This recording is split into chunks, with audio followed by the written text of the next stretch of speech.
Hey, Laurin Talese. Hi, Ray. How are you?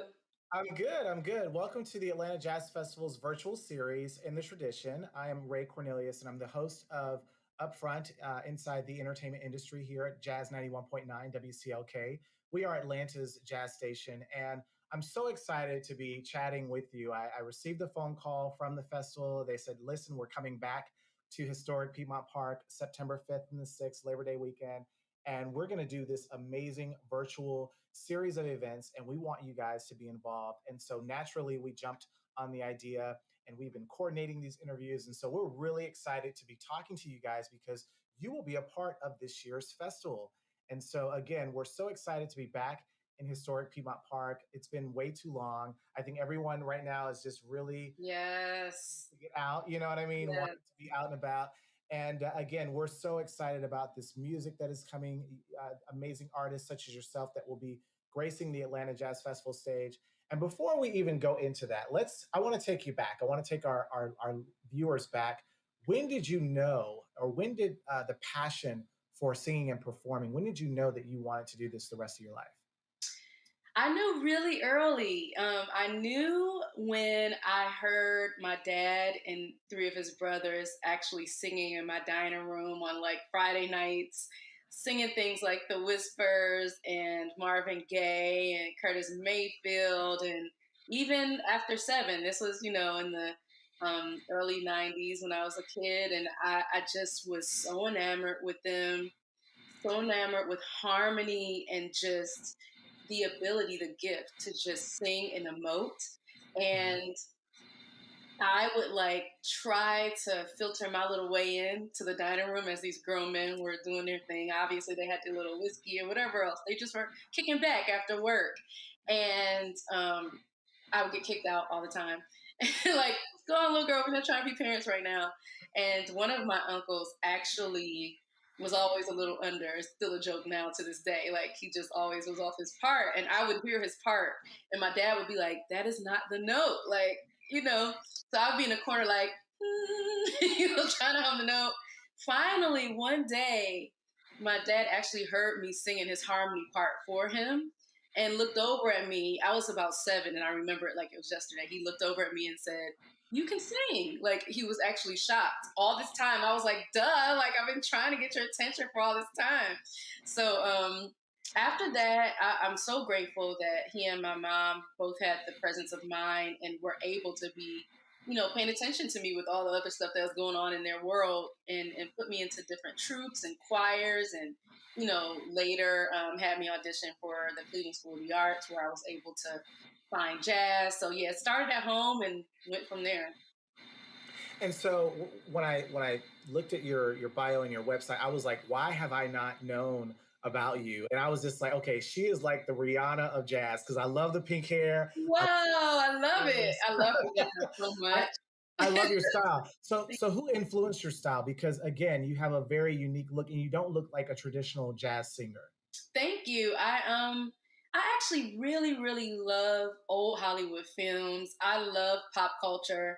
I love Rihanna. I love fashion. I love all of it. And it's so funny that you say that because a large part of my childhood, I remember music, I remember books because I love to read, and I would just, I grew up in the 90s. So like it wasn't social media. You can't like, actually just go find whatever information you want on your phone. So I literally would walk down the street to the library and I would bring home magazines, and my mom and I would look through the fashion magazines together, pick out the outfits that we could afford in this fictitious world, all this hot couture and all that other kind of stuff. And I just really have always gravitated towards fashion, got in trouble for wearing makeup too early in school, like all that stuff. And it's really funny now as a grown woman, just thinking about how all that stuff was present as I was a kid. All those proclivities were just there. They were just out of order. Like my makeup looks crazy. Like who knows if I wasn't matching, my hair looks crazy. I was dyeing my hair myself and all kind of stuff. And so all those things that I loved were always around. So it's actually, this is probably the first conversation I've had where someone's actually asked me that question. So yeah. Let's talk about, since we're speaking of divas, you were the winner of the seventh annual Sarah Vaughan International Jazz Vocal Competition. How did that change the trajectory of your career? Because Sarah Vaughan, I mean, when we think about her, she was the voice of jazz. You know what I mean? Yeah. So that changed your career. Well, first of all, I even in my like youth, 7, 8, up until 14, I was singing a lot. I loved Mariah Carey. I loved Tony Braxton. Like when I was 8 or 9, or how old was I? Actually, I was like 10 or 11 when Mariah Carey's first album came out. And I just was like, oh my God, Vision of Love, amazing. I got it for my birthday, along with Tony Braxton. I just love them. But it wasn't me, I didn't find my voice singing those songs. I just loved those songs. And then later I was in a gospel choir, and there were these beautiful singers who had these big, gruff, growly, robust voices, belting these James Cleveland and Hezekiah Walker parts. That was not my voice. And so I kind of felt lost until one of my music teachers gave me a compilation disc with Sarah Vaughan, Chet Baker, Astrucci Berto, all these amazing, Abby Lincoln, all these people on it. And the moment I put on Lullaby Birdland at 15, I fell in love. And I locked myself in my room and just rewound that CD and learned all of her. Like, I tried to completely just take in and internalize her tone. I tried to take in her scat solo. That was like the first solo I transcribed as a kid, not knowing I was transcribing. So she is so funny that I would win later a competition in her name, because I feel like she's been with me my entire time. She was like my little fairy godmother, like, okay, I know you don't know what your voice is, but listen to this. You know what I mean? And so it was really crazy to I didn't even think I wanted to enter the contest. I'm not that type of person that's like looking for competitions. So it took a lot for me to actually apply, honestly. And when I did, I just was like, you know what? I'm going to sing how I sing and see what happens. And when I won, when they called my name, it literally took a few seconds for it to register with me, because I didn't think it was going to happen. It was insane. So after that, I think the way that it changed the trajectory of my career is that more people like you, more people in the jazz community near me in Philadelphia, in New York, across the world actually were. I was put on their radar, so that was like one of the best things. They were checking for my music. What did I already have out? And yeah, that's what I think the biggest change was there. So let's get into your album, Gorgeous Chaos, which I love that title. Thank And you. I started pulling up some of the songs on YouTube. I was immediately drawn to Kissing a Fool, which is the George Michael classic. And I love the fact that you did this as a duet with Vivian Green. So you got to talk about how that all came about, because that's like one of my favorite George Michael songs. Yes, that's Vivian's one of her favorite George Michael songs. She's a huge George Michael fan. She's like a pop culture, 80s, 90s pop culture encyclopedia. She literally knows so much about music from our time. Songs that I don't remember, she knows. And actually, I gleaned a lot from Vivian. That was her idea to do that tune. When I was first aspiring to sing professionally, she allowed me to sing background vocals for her. And so I toured with her for years, and we became close friends. And so when it was time for me to create my music, I was really, really happy to have her, count her as a friend, and have her be on my project. She actually allowed me to record. It was like one of my first recordings, doing a duet on her song Caught Up on one of her projects. And so it was nice to be able to turn it around and it be on my project. I love her voice. I love her spirit. She's awesome. So it was just a perfect combination all around. And I never thought about that song being a duet, but you guys, I mean, it was perfect. I was like, oh my gosh, like why has this not been done before? Let's That's also the genius of Adam Blackstone, another one of our friends. Adam Blackstone, for those who don't know, he's like music director to the stars. He did the BET Awards. He did whatever the ones that just went off, the Grammys. He's doing the Oscars. Like, he's a music director, but we went to college together actually. And before he was doing these big shows, he was doing music direction for recording artists. And that's actually how I got my start singing background for artists, because he would call me to audition for these artists, and I would sing background and be a musician for hire and tour the world. And so obviously anyone who meets Adam and works with him is very happy to do so. And they listened to his ideas, and it was his idea. Let's do this in a kind of a big band arrangement, and let's make it a duet. You and Laurin should do it, that sort of thing. And obviously, she and I talk all the time, so it was just like perfect. But yeah, that the arrangement and everything was all Adam Blackstone. So Love it. Two other songs that also caught my attention, some jazz standards, Cry Me a River, and of course, Someone to Watch Over Me. Let's talk about those jewels as well. Both of those songs came to me in the chaotic part of Gorgeous Chaos. Gorgeous Chaos is actually about my love life between the ages of like 18 and 23. I just, you're at a time where it's beautiful. The world is open. You're newly an adult and liberated, and, you're calling your own shots. And you think you know so much because you've watched so many things, you've watched your parents, you've watched whoever, and you know everything about love at 18, right? No, you don't.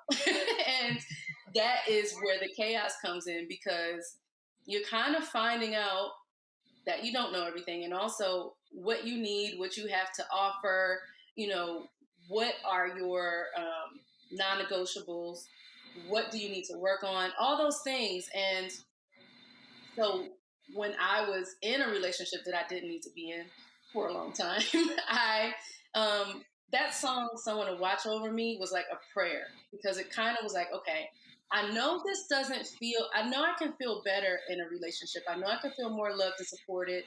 I don't care if he's not this model-esque guy that everybody thinks is handsome, like the lyrics say. I don't care what anybody thinks. I just really want that guy that's going to make me feel supported and loved and cherished, and that I can give all my love to, because I have so much and this guy is not doing a thing. So whenever I was singing that song, I first started performing it like probably in a college recital when I was 18, 19 years old. And it's just stuck with me. So when it was time for me to record Gorgeous Chaos, I had to. And I wanted to open up the album with it. I wanted it to be stripped down, because it just is like that prayer sets the tone for me. Cry Me a River, which features Christian McBride, his masterful self. I mean, he's the guy.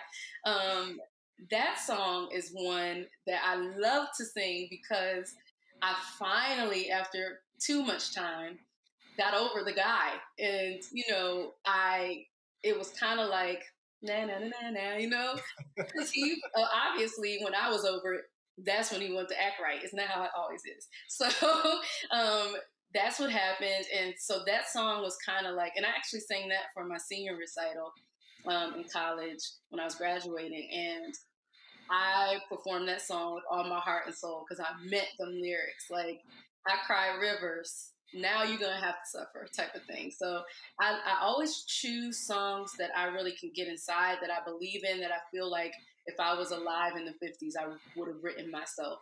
So that's how those two songs came about being included on the project. Yeah.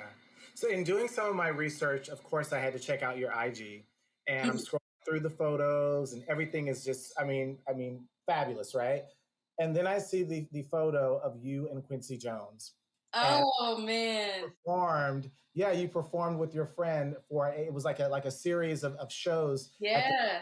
The club. What was that experience like? Because when I think of music, he's like the godfather of all music, whether it be R&B, pop, and jazz. So what was that experience like meeting him? So I remember my earliest memory of knowing who Quincy Jones was not his oldest material with Sarah Vaughan, because he produced so many of her records, which is so funny now that we're talking about all this. But with Q's Juke Joint, do you remember that project? It had like Take Love Six it. and Brandy and all these amazing Queen R&B Latifah was amazing. Yeah. Tamia's introduction was that project, I think, and I love Tamia. So I had really just admired him and his career for so long, like so many years. And I was the kid that was like, okay, who's this person? He's amazing. Okay, now I need to read his biography. So I read his biography. I know all about his upbringing and all this stuff. So I've held this image of Quincy Jones in my head for so long.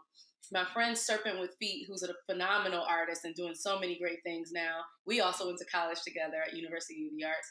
He was doing this show for the opening of this venue called The Shed, which Quincy Jones is like one of the heads of.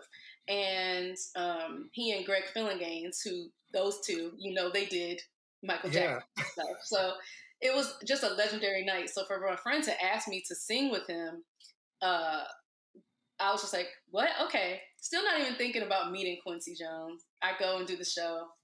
He's literally right there in front of me. I'm not like the type of person that's going to be super starstruck, but I could have fainted. I didn't know what to say. When I got to him, because of course, by the time I saw and started trying to like making my way closer to him to just say hi, all these other people had too, very prominent entertainers and that sort of thing. So I waited my turn. And when I finally got to him, I just looked at him. I said, thank you. Thank you so much. Like, that's all I can really say. I said, thank you for like inspiring me and just, your music has really taken me a long way. He was just like so cool and so calm. He just was like, thank you. Where are you from? Like, he's so just present and sharp. The man is in his 80s, like, and he's seen and done so much. And he's just talking to me like, hey girl, so what's up? He's like, oh, Philly, you live in Philly? Oh, I remember Philly. I know this place and I ate at that place. And back in the day I did this. So it was so amazing. And I feel really blessed to have met one of my heroes. Like, he's one of the few people that I would like love to have on a bucket list if I had a bucket list of people that I want to meet that are still alive. It's almost like you don't think you're going to meet somebody that great because he came from this era that you uphold and you put on this pedestal. But he's one of the few that are still here that is the architect of music. So yeah, I was hyped. Absolutely. So my show talks about television and film, and I peeped your love for Hollywood. Josephine Baker, love her as well. I saw that you love Sylvie's Love, the film, and there have been a lot of jazz films to kind of come out over the last year. Soul, which is making a lot of noise. Yeah. John Batiste won some awards for that. Of course, the Billie Holiday Mm-hmm. day.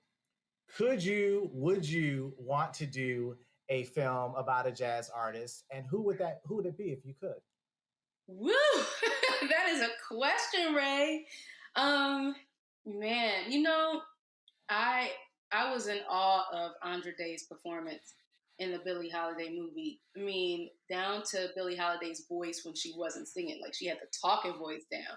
That takes such an immense amount of dedication and laser focus. I read that she started smoking cigarettes and she really like put herself into it. And I know that's a big sacrifice. And I call most of the jazz vocalists that I admire from, the heyday of jazz, 50s, 40s. I call them my fairy godmothers all the time. And I hold them so high that I don't even know that I would feel worthy. I feel like, who would I even begin to say I wanted to do a movie, portray in a movie? I couldn't tell you. Honestly, any of them, but also none of them because I wouldn't even want to touch it. But I think Andra said the same thing about Billie. She came down, she lost all this weight, she got in shape. I think she was more in shape. She had muscles and they like told her to kind of like take those down. So, I would never say never, but right now I'm completely at a loss for who that would be because I just hold them all in such high regard. Yeah.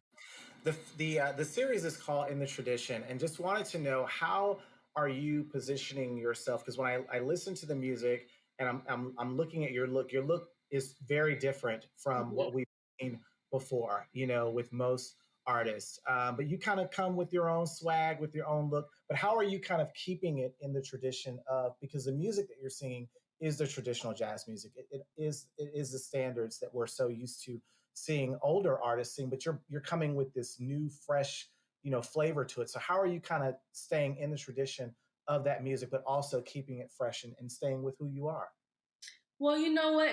I think that's exactly what they did. I think there was so little documentation of the lives of our favorite folks, you know, from the beginning of jazz. You don't see just random pictures of Louis Armstrong, having a drink with his cousin sitting on his porch. Like, you got to dig deep for some of those candid photos, if there are any.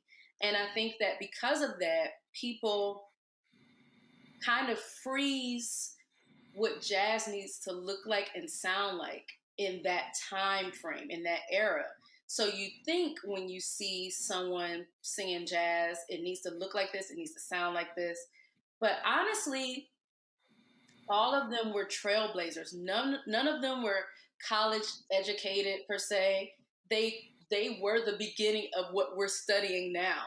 You know what I mean? They created their own course. They dressed the way they wanted to dress.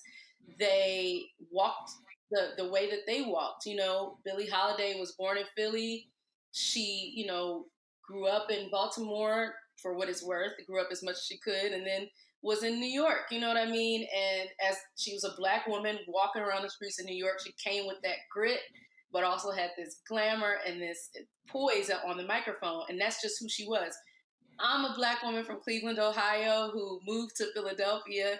I have all those experiences with me, and all my grandmothers and aunties and uncles and all the people who, poured into me as I was coming of age and influenced me, all the books I read and the movies I watched. That's who I bring to my music. And I think if I try to tailor it to what people might be used to, it would be disingenuous. So I just bring myself to it. And I think that's the way, even though it's fresh, it's still traditional because that's what they did. They just brought themselves to the music, if that makes sense. Absolutely. We all have been dealing with the coronavirus pandemic, and we're now we've passed a full year of having to deal with this. I saw this as a time period of creativity, and like a lot of artists, really put myself into a lot of projects, started working on. Mhm. So, how did you manage through the pandemic, and will we get some new music from you? Yes. It took me a minute. I have to be honest. Maybe March 9th or March 10th, I got my first gig cancellation of 2020. And I was walking down the street. I went to New York with my goddaughter and my best friends. We were having a great time going to see The Lion King. Broadway was open, all that stuff. And I got my first gig cancellation. And I just was like, I remember thinking, dag, I really want to perform at this venue. But it's America. It's 2020. 2 weeks tops. We'll be all right. And then maybe 3 days later, when I got back home, every day for like 2 weeks, I just got emails canceling or indefinitely postponing. And I know that a lot of my colleagues, a lot of my partners in the music industry had the same thing happen to them. Everything, a big pause button was pushed. And I didn't know how to feel. I like to plan my life as much as I can. And so I just kind of stopped dead in my tracks and really had to sit with how I felt anxious and nervous. And, there was so much uncertainty. But at some point, I said, okay, well, I won't be performing anywhere live soon. So let me do some of the things that I always wanted to do, but I couldn't do because I was on the road half the year. So I started learning French and Portuguese. I started meditating more regularly. I started writing way more regularly. And I started really thinking about how I really felt in those moments. I was able to be home and present when George Floyd was taken from us. I was able to really sit with my feelings and emotions, and it brought forth authenticity and earnestness and a bare bones approach to writing that I hadn't encountered before, because everything was so raw and just visceral. I can really access how I felt more immediately. So that is definitely going to be present in my new music. I hope to release a new project at the top of 2022. I've written a slew of songs, and I'm in the process of recording. So yeah, some new music's coming, and it's so funny because they say when times are hard, you immediately get into a nostalgic mode and you think about the things you've seen in life, the things, the people that you've met, and the things that really matter. And it made me start thinking about just the walks of my forebears, the walks of the women who came before me, in my family and outside of my family, the stories they told me, the things that I've seen, my dad go through, his brothers go through, and by extension, men in general go through in this life. So I'm writing from a few perspectives that I've never written from before. My whole last album, for the most part, was autobiographical. That's literally what I went through. But now putting myself in someone else's shoes and trying to create songs that are meant to be taken in as art. No judgment. Just like I hope everybody, as we get more and more experience with life, we actually look at people. There used to be, when I was younger, I would assign bad, good. Okay, this person had a shortcoming, so they're vilified. They're a bad person because maybe they hurt somebody. That's not how it should be. It should be, this person did this, but this person isn't that. And what were the circumstances that surrounded that situation? And so I could go on and on, but that's what a lot of the content will be about, just perspective and from a lack of judgment, hopefully. So, Laurin, as I mentioned at the top of our conversation, you are going to be performing at this year's Atlanta Jazz Festival. Again, we're so excited about this. So, what can your fans expect to get from you when you grace the stage Labor Day weekend? I am going to be really excited because it's my first time performing in the historic Piedmont Park at this festival. I have family in Atlanta, and they've been asking me for years, when are you coming to perform at this festival? It's the best thing. Like, why aren't you here? So I'm so grateful to be able to say I'm going to be at this festival. And I was excited to be doing it last year. And of course, it got pushed to Labor Day weekend because of the pandemic. But I'm so grateful that we're all able to come together, listen to some music. So you're going to hear that when I sing. You're going to hear gratitude. You're going to hear a release. And, I just look forward to relating and portraying different feelings that we've all had during this pandemic. So it's very conversational. My performances are, my musicians are awesome. It's just going to be a good time with substance and levity all in one.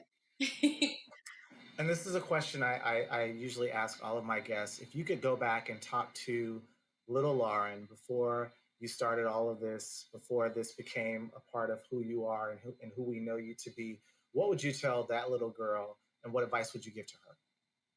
I would tell little Laurin, don't worry so much. You're a worrywart. Calm down. You might feel like you're different than everybody else, and the things that you like, the stuff that you like, is not relevant right now for them. Nobody cares what Sarah Vaughan or Quincy Jones is doing in your 12th grade class or your 7th grade class. But it's all going to come together, and just dig into all the things you really love, and be honest about those. Don't try to shrink down to fit into any box. Just literally be unabashedly who you are, and wait for it all to play out, because it'll be okay. All right.